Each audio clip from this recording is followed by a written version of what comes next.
Yarmarkada ishtirok etayotgan kompaniyalar asosan turizm, qurilish, ishlab chiqarish, bank ishi va axborot texnologiyalari sohalarida faoliyat yuritadi. Bu yerda Agrobank ham faol bo'lib, shijoatga to'la va ishga tayyor yoshlarni kutib olmoqda. Ular nafaqat hozirgi kunda bo'sh bo'lgan ish o'rinlariga xodimlar izlashmoqda, balki bitiruvchi va mutaxassislarga karyera bo'yicha o'sish uchun katta imkoniyatlarni taqdim qilmoqda. Talabalar kompaniya vakillari bilan bevosita suhbatlashishlari va o'zlarini qiziqtirgan savollarga javob olishlari mumkin. Agrobank ham o'zimizni bo'sh ish o'rinlarimiz bilan birgalikda bu yerda qatnashyapmiz. Murojaat qiladigan yoshlarimiz, aynan biz uchun kerak bo'ladigan yoshlarimiz ham ko'pchilikni tashkil qilmoqda. Biz uchun, tashkilotlar uchun ham, ish izlanuvchilar uchun ham juda katta imkoniyat bo'ldi. Bu imkoniyatdan biz ham foydalanyapmiz.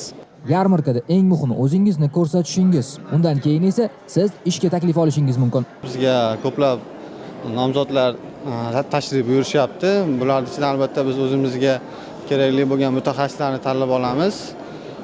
Kelajakda yana shunga o'xshash tadbirlarni ko'plab tashkillashtirish tarafdoriman. Albatta bu yoshlarga bo'lgan katta imkoniyat hisoblanadi. Yoshlar Agrobankdagi bo'sh ish o'rinlari bilan ham qiziqishdi. UzReport jamoasi esa yoshlarga o'zlari istagan ish o'rinlarini topishni va korxonalarga esa yanada rivojlanish yo'lidan borishlarini tilab qoladi.